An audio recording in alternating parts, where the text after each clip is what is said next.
Cette semaine, à Tribune locale, on parle de la Société d'histoire de Buckingham et de son président, M. Michel Riberdy.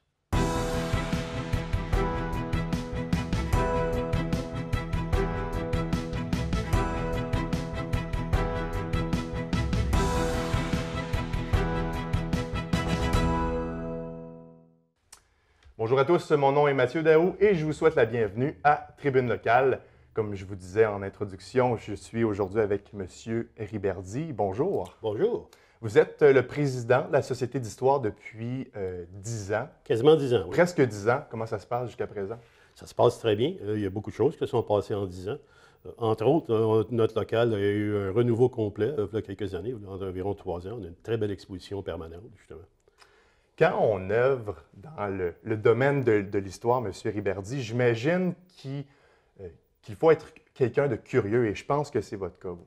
Ah oui, définitivement. Le mot magique, c'est bien ça, un peu pour me définir. Ma mère, qui est maintenant décédée, me disait quand j'étais jeune, j'étais trop jeune de m'en souvenir ce nom-là, que quand j'étais jeune, je recevais des jouets qui étaient moindrement mécaniques ou électriques, quelque chose de genre, que le réflexe que j'avais, c'était de les défaire pour voir comment ça fonctionnait.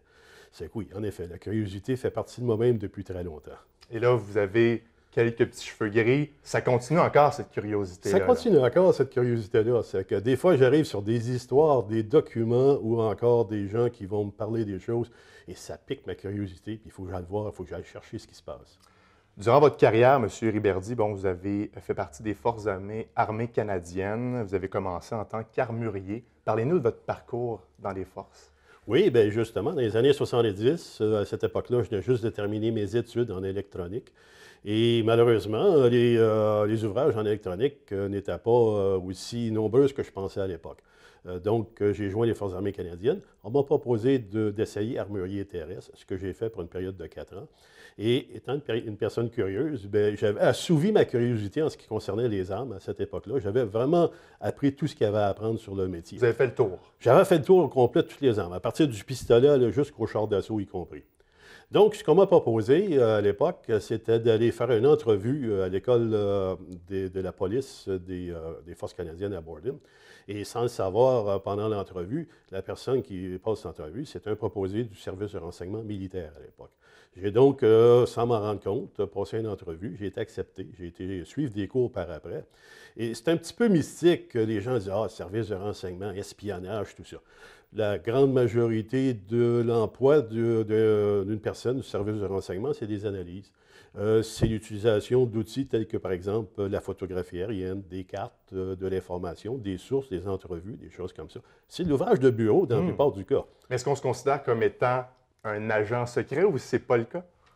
Il y aurait peut-être la possibilité, dans certains cas très rares, qu'il pourrait y avoir certaines opérations. Dans mon cas, c'était pas si secret que ça. C'était à l'ambassade canadienne en 1987, où j'ai été transféré à l'époque comme l'assistant d'attaché des Forces armées canadiennes.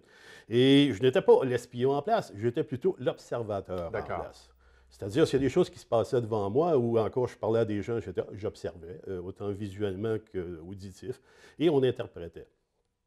Donc, c'est un peu ce que j'ai fait. Et vous avez été un peu plus tard à l'ambassade de Chine pour le Canada, toujours pour faire de l'observation, c'est ça? Oui, bien c'est ça que je disais. OK. Et à cette époque-là, j'ai été la personne chanceuse dans un sens. C'est qu'il y a eu des gros mouvements historiques qui se sont passés en Chine en 1989.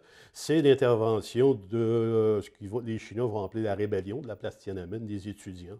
Et il va y avoir pendant 1 mois et demi de temps, il va y avoir toutes sortes de manœuvres, des troupes militaires qui vont rentrer, sortir, il va y avoir des tirs sur les foules, etc. Donc j'ai été témoin avec tout ça, avec mes collègues d'ailleurs. Je n'étais pas seul là-dedans, on avait des collègues qui étaient avec nous, des alliés.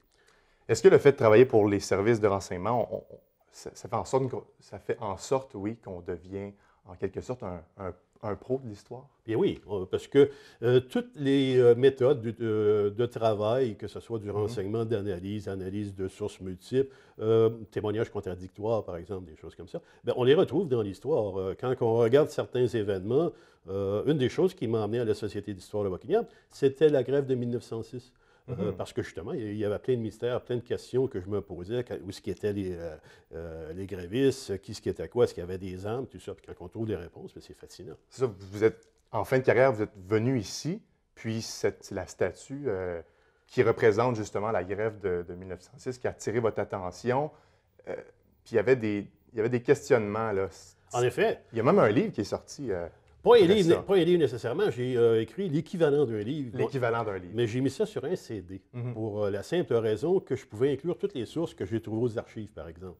Donc, les documents, les correspondances entre les différentes parties, les journaux de l'époque aussi. La Patrie, parce que ça va durer 1 an, les jugements, tout ça, a quasiment écrit une centaine de pages, des différents témoignages, par exemple. Donc, je me suis vraiment basé sur les documents contemporains à ce qui est arrivé pour avoir une bonne idée, pour interpréter ce qui se passait. Et ce qui m'a donné la piqûre de l'histoire à Buckingham. Mhm. Donc, c'est par la suite que vous avez embarqué dans l'équipe de la Société d'histoire de Buckingham. Bon, ça a été fondé en 1993, donc quand vous êtes arrivé, c'était déjà là. Oui. Elle vient d'où, l'initiative de la Société? Bien, à cette époque-là, ça faisait déjà 3 ans que la ville avait vécu son centenaire. Mhm. Et donc, il y avait un groupe d'individus qui avaient décidé de mettre de l'avant une société d'histoire, entre autres pour la protection du patrimoine bâti de Buckingham. Donc, ça fait partie de la mission? Oui, ça fait partie de la mission. La mission de la Société d'histoire de Buckingham, c'est de préserver et de mettre en valeur le patrimoine sous toutes ses formes. C'est quoi le patrimoine, M. Riberdy? On entend patrimoine, d'accord, peut-être qu'on voit dans notre tête un vieux bâtiment, oui, mais il n'y a pas juste ça. Il y a différents types de patrimoine. Vous avez parfaitement raison. Quand on parle patrimoine, l'image qui vient à l'idée de la plupart des gens, c'est les vieilles bâtisses. Donc, c'est ce qu'on appelle le patrimoine bâti. Mais le patrimoine se distingue vraiment en 2 grandes catégories, si on veut, c'est-à-dire celle qui a été influencée par l'homme et celle qui n'a pas été influencée par l'homme. Donc, on se retrouve avec des catégories non influencées, comme le patrimoine naturel, c'est-à-dire la flore, la faune, les choses indigènes ainsi, et le patrimoine paysager aussi. C'est-à-dire qu'à travers les siècles, les millénaires, le bel exemple, c'est les collines de la Gatineau, du parc de la Gatineau, où ce que ça a été préservé, où ce qu'avec les essences qui sont là, on a des couleurs fantastiques, on a donc un paysage. Donc, c'est un patrimoine. Qu'est-ce qu'un patrimoine? C'est ce que nos prédécesseurs nous ont légué. Donc, le fait qu'il n'y a pas eu de coupe de bois ou quelque chose du genre dans le parc de la Gatineau, c'est un legs. Et la même chose avec les bâtiments. D'un autre côté, on va avoir les choses qui ont été changées par l'homme. Donc, on a, par exemple, le patrimoine bâti, les maisons. On va avoir aussi le patrimoine industriel. Et à Buckingham, ça compte beaucoup, Oui. parce qu'on avait des industries. On avait des industries forestières, on a encore toujours des industries chimiques. On avait des mines aussi à une certaine époque, pas directement dans Buckingham, mais le long de la rivière de la Lièvre. Donc, tout ça, il y a des vestiges qui restent. Si les gens se promènent sur les rives de la rivière du Lièvre, de temps en temps, ils vont voir des choses comme des vieilles meules d'environ 1,5 mètre de diamètre. Ils vont voir aussi des vieux escaliers, des parties de glissoires, par exemple, parce qu'il y avait tout un système de glissoires. Ça, c'est le patrimoine industriel. Et on a une autre forme de patrimoine assez intéressante aussi. C'est le patrimoine, il n'est pas tangible, celui-là. C'est le patrimoine immatériel. C'est ce que les aînés possèdent et ont transmis de génération en génération. Donc, dans certains cas, les aînés sont disparus. On a encore retenu certains vieux métiers, des artisans qui ont certaines connaissances, comment faire des choses. Et dans d'autres cas, ces mémoires-là sont encore vivantes. Je pense entre autres au cercle des fermières. On en a un ici à Buckingham. Bon, ces dames-là vont passer de génération à génération, et ce depuis très longtemps. Ils vont fêter leur 75e anniversaire bientôt. Toutes sortes de techniques, de choses, justement, que ça se passe de personne à personne. Donc, c'est une forme de patrimoine, ça aussi. Donc, quelqu'un peut être un patrimoine en soi. Oui, les Japonais appellent leurs aînés, dans certains cas, leur trésor vivant. On en a beaucoup, nous, ici à Buckingham. Et d'ailleurs, on a fait toute une série de capsules historiques sur le sujet. On appelait ça les mémoires vivantes. On va en parler tout à l'heure, d'ailleurs.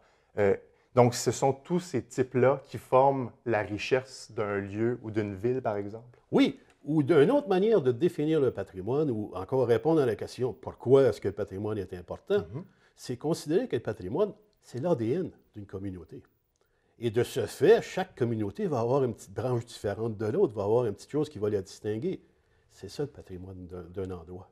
J'avais un professeur à l'université qui me disait « Sans histoire, on n'est rien ». C'est vrai, c'est la base de toute chose. En effet, il faut comprendre d'où on a été dans le passé pour savoir d'où on se situe dans le présent et de là planifier comment est-ce qu'on va aller voir dans le futur.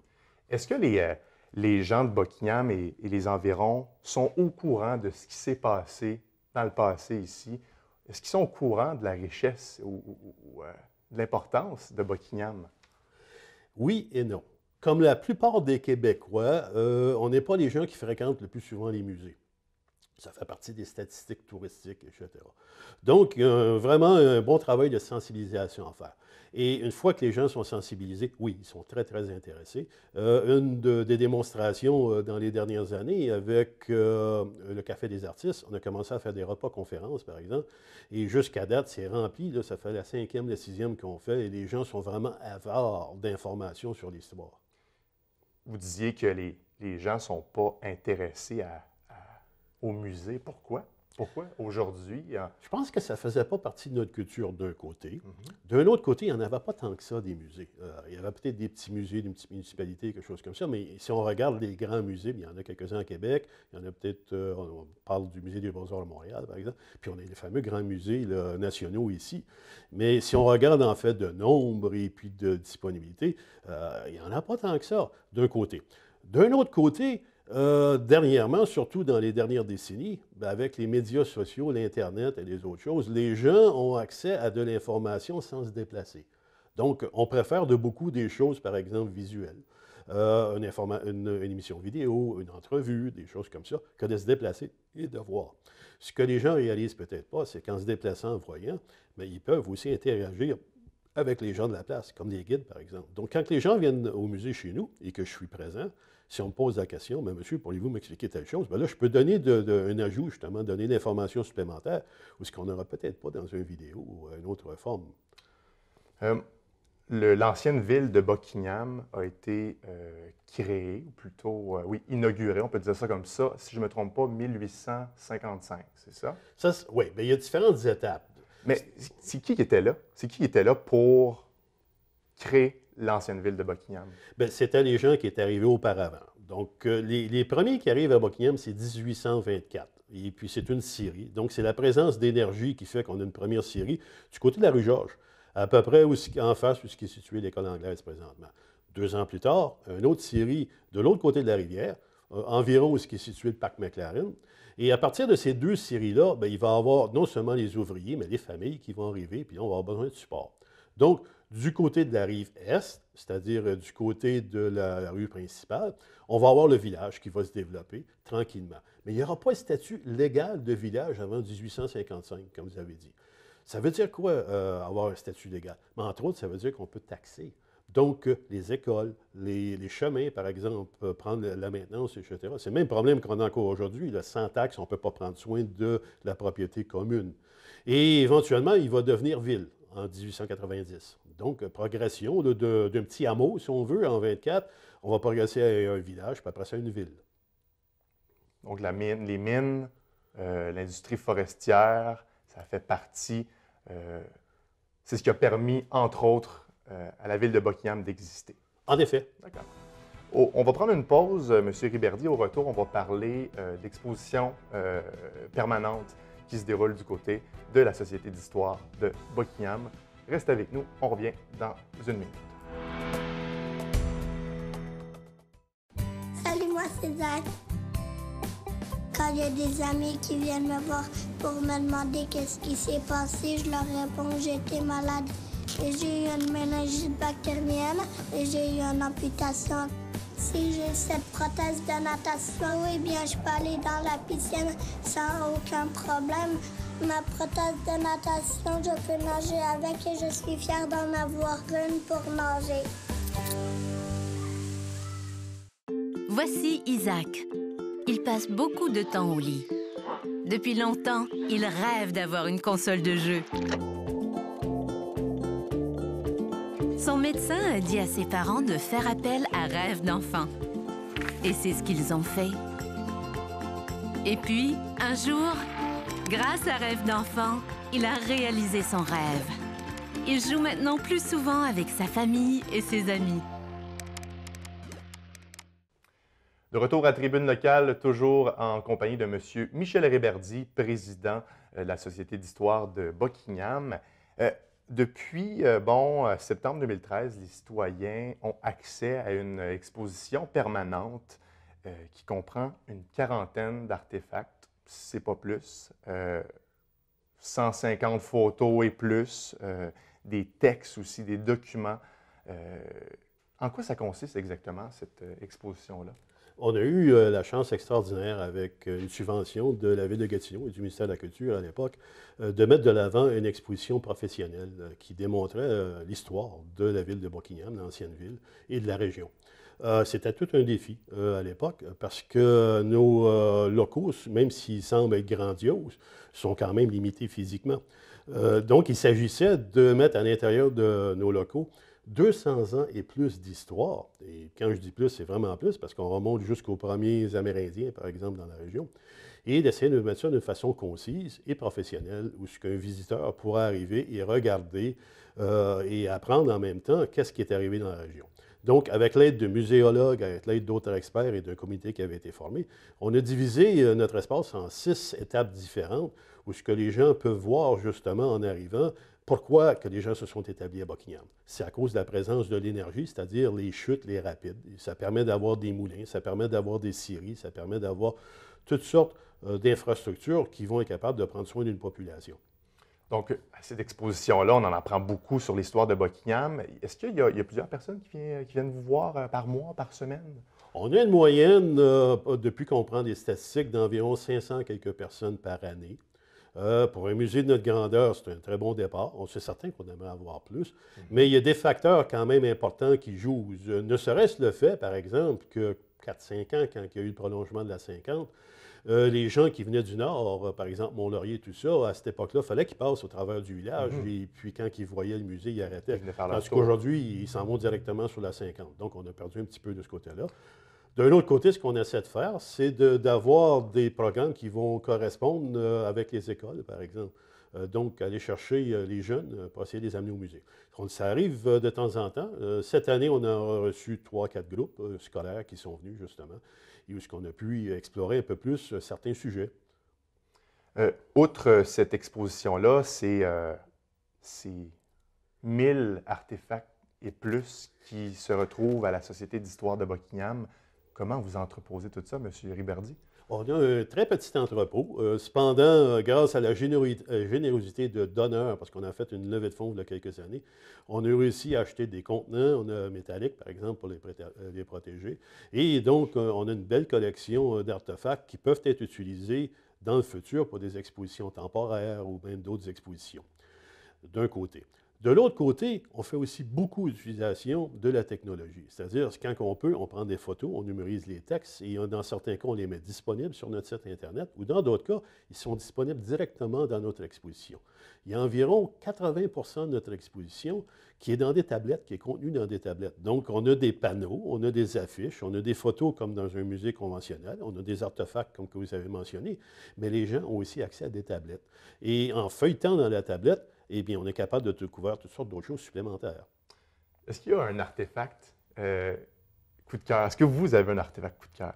Parmi ces... Dans l'exposition ou bien dans ceux qui sont exposés? Soit dans l'exposition permanente ou parmi tous les artefacts que vous avez à la Société. Parmi tous les artefacts que j'ai à la Société, il faut se souvenir qu'au début de notre rencontre, on parlait de ma curiosité. Oui. Oui, j'ai un artefact préféré. C'est une très, très vieille dactylo. Qui montre qui est 1890 ou quelque chose du genre, mais elle est tellement unique, elle n'a pas des touches, des frappes comme les dactylos normales. C'est-à-dire que le dactylo normal, quand on touche à une touche, il y a une patte qui se lève avec une lettre dessus. Ce n'est pas le cas dans cette dactylo-là. C'est une roulette avec toutes les lettres de l'alphabet qui sont en entour, puis la roulette, elle tourne pour aller frapper.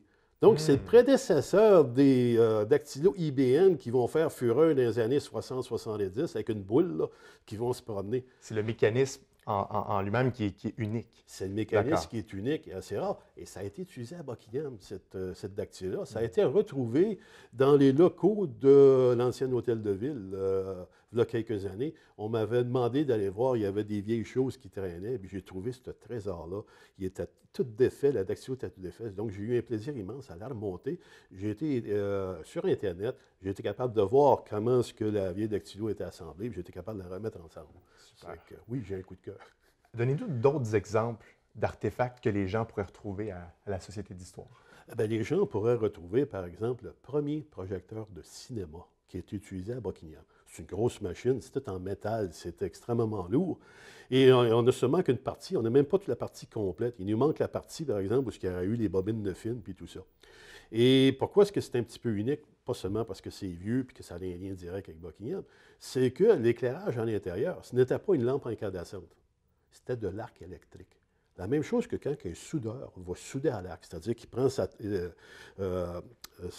baguette et avec de l'électricité, on a une lumière très intensive qui se forme, etc. C'est avec 2 tiges de charbon qui sont à l'intérieur du projecteur que cette lumière-là était produite. On a cette pièce-là dans notre exposition. On a aussi du côté amérindien, une chose extraordinaire. On a 2 d'exposés, mais on a 3 artefacts qui avaient été donnés à un vétérinaire qui travaillait sur la rivière du Lièvre dans les années 1860, si ma mémoire est bonne, et pour le remercier parce qu'il avait pris soin de leurs chevaux et de d'autres bétails gratuitement. Ce monsieur-là était d'origine d'Angleterre. Et quand il va décéder, la famille va repatrier en Angleterre ces artefacts-là. Mais c'est un de nos membres, là, une vingtaine d'années, qui a pris connaissance de ça, qui a correspondu avec la famille, et la famille nous a renvoyé les artefacts. Donc, on les a. C'est sous forme, par exemple, d'un coussin, ou pour aiguille, choses genre, et c'est plein de petites perles de verre. Donc, c'est incroyable, c'est fantastique de ce côté. Et on en a beaucoup d'autres comme ça. Ah, c'est ça, il y en a plein. C'est des exemples parmi tant d'autres. Est-ce que c'est difficile, M. Riberdy, de conserver le patrimoine? Et pourquoi? Oui, dans certains cas, c'est très complexe. Je pense, entre autres, au patrimoine bâti. Et la raison pourquoi c'est bien complexe, c'est qu'on a les émotions d'un côté, et d'un autre côté, on a les lois, puis on a les réalités. Bon, j'explique avec un exemple. À Buckingham, beaucoup de gens sont familiers avec un édifice qui est situé à l'arrière de la Société d'histoire de Buckingham, sur la rive même de la rivière, et que le monde appelle affectionnellement le Château d'eau. C'est un très bon nom en français. Ce que c'était une usine de pompage. C'est ça qui pompait l'eau dans le système d'aqueduc à l'époque. Et en même temps, c'était une petite usine hydroélectrique. Donc, ça faisait aussi de l'électricité pour approvisionner la ville de Buckingham. C'est le plus vieux bâtiment commercial. Il a été construit en 1893, qui existe encore à Buckingham. En briques, tout ça, il est quand même assez solide. Et donc, tout le monde veut le sauver. La problématique, c'est que ce n'est pas un bâtiment municipal. Donc, par exemple, du côté de Hull, on avait le même phénomène avec le château d'eau de Hull à l'époque, qui va être sauvé grâce à un partenariat public-privé avec les Brasseurs du Temps, par exemple. Donc, l'édifice a une deuxième vie. Oui, l'édifice a une deuxième vie dans ce cas-là. Et ce n'est pas arrivé avec le château d'eau à Buckingham. Ce n'est pas arrivé pour l'instant, puis une partie de la problématique, c'est que ça n'appartient pas à la ville, ça appartient à une entreprise privée. Donc, c'est à eux à voir ce qu'ils veulent faire avec le bâtiment. Ils se sont engagés à préserver l'extérieur du bâtiment, ce qu'ils ont fait d'ailleurs depuis. Mais aller de l'avant et à faire quelque chose, c'est plus difficile. Mais est-ce que c'est un projet qui est en cours? Non, pas pour l'instant, dans le sens que la compagnie est en train de réaménager une partie du barrage présentement et des turbines et tout ça. Et ce qu'on fait encore là, on préserve l'extérieur, mais il n'y a pas de plan de développement prévu pour le futur proche, là. Bon, et il faut comprendre que, je disais que c'est problématique, il faut comprendre que c'est seulement que saisonnier l'accès, par exemple, à cet endroit-là. L'hiver, ce n'est pas accessible. Il faut comprendre aussi que le bâtiment lui-même, parce que c'est une centrale hydroélectrique, bien, elle a littéralement des pieds dans l'eau. L'eau rentre littéralement à l'intérieur de l'édifice. C'est extrêmement humide à l'intérieur. Tout ce qui reste présentement à l'intérieur, c'est des artefacts industriels. Il reste les génératrices, il reste les pompes, il reste des instruments de mesure, des choses comme ça. De là à modifier ça, il faut aussi, une partie de la problématique, il faut résister à la tentation de tout transformer en musée. Pour la simple raison qu'on va se ramasser avec trop de musées à proximité un de l'autre, et un va nuire à l'autre éventuellement.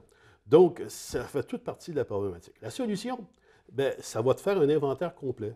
À la ville de Gatineau, par exemple, ça va prendre le temps nécessaire. Déjà, la ville a commencé à faire ce genre d'inventaire-là. Et ça va prendre des interventions de spécialistes, de scientifiques. Justement, vous parlez de spécialistes. Pour que l'histoire ou le patrimoine soit crédible, j'imagine qu'il faut une approche scientifique. En effet. Il faut vraiment axer sur l'exactitude. Parce que normalement, du fait que l'histoire s'étire dans le temps, il y a de la déformation, il y a des exagérations ou même de l'oubli complet. Il y a des faits historiques qui comptent complètement à l'oubli, que les gens oublient. Dans certains cas, c'est absolument pas volontaire. Un exemple classique, c'est le Titanic. Tout le monde sait que son premier voyage, il va avoir son accident, etc. Très peu de gens réalisent qu'il y avait deux vaisseaux, il va y avoir deux vaisseaux identiques au Titanic. Il y en a un qui, avant lui, a voyagé, il n'a pas eu d'accident, puis il y en a un autre après lui qui va continuer. C'est que ces deux-là sont tombés complètement dans l'oubli parce que le Titanic a pris toute la place de la vedette. Oui, on n'a que parlé celui dont l'histoire est plus sensationnelle, et plus... Et voilà. Ouais. Ça fait. Donc, c'est ça l'importance, c'est de défaire les mythes, c'est de remettre peut-être des fois le pendule à l'heure, et aussi de développer dans notre population, et surtout dans nos jeunes, une pensée critique. Ne serait-ce simplement pour regarder sans prendre parti ni d'un bord ni de l'autre, mais à l'heure actuelle, dans l'actualité, par exemple, les États-Unis viennent de vivre une élection assez mouvementée et tout ça. Il y a un des deux candidats qui est un petit peu moins exact que l'autre, et pourtant, il y avait le favoritisme d'une partie de la population. Ça fait... Donc, c'est des choses qui sont importantes à regarder pour notre futur. C'est bien beau que quelqu'un dise telle affirmation, telle chose, mais est-ce qu'on peut documenter? Est-ce qu'on peut vérifier l'information? Et d'ailleurs, je pense que ça fait partie de l'ouvrage des journalistes, par exemple, c'est que quand ils sont présentés avec une information, c'est de la vérifier. Ça fait... Dans l'histoire, on essaie de faire un peu pareil. Donc, c'est un travail de démystification. Oui. On peut donner un exemple concret. L'endroit où est situé la Société d'histoire de Buckingham, il y a plusieurs, même moi, j'ai tombé dans le piège. On peut croire que c'est une ancienne gare de train, mais en effet. Ce n'est pas le cas. Non, c'est que la forme allongée au Québec et au Canada est souvent associée avec une gare, et en plus, c'est sur la rue principale. Donc, il y a beaucoup d'endroits où sur la rue principale, on avait une voie ferrée. Ici, complètement le contraire. C'est un addon. Il reste un petit espace après avoir tout fait l'arpentage. On a un petit espace triangulaire en plein milieu de la rue principale. On ne sait pas quoi faire avec. Et on va construire un vieux marché. Ça fait donc depuis 1903 que c'est un marché public. Après ça, ça va être différents commerces. Et en tout dernier, ça va être la Société d'histoire pour la moitié de l'édifice. Et l'autre moitié de l'édifice, très important de mentionner, c'est Bistrado, la maison des jeunes aussi, très important. Tout à l'heure, j'ai dit qu'on parlerait de la mémoire vivante. C'est un projet qui est en partenariat avec TVC. Là, on manque un peu de temps à l'émission, mais c'est quelque chose qui a très bien fonctionné, de démontrer le patrimoine vivant ici à Buckingham. Les gens peuvent communiquer avec vous s'ils ont des artefacts à vous faire part, par exemple? Avec plaisir. Et puis, la manière la plus facile, c'est d'aller sur notre site, histoiredebuckingham.com. On a un numéro de courriel, un numéro de téléphone, tout ça. Vous pouvez laisser des messages. Il faut simplement penser que c'est des bénévoles. Donc, ça peut prendre un petit bout de temps, des fois, avant qu'on réponde. Monsieur Riberdy, je vous remercie d'avoir été des nôtres aujourd'hui. C'est un plaisir de discuter avec vous. Pareillement. On se retrouve la semaine prochaine pour une autre émission de Tribune locale.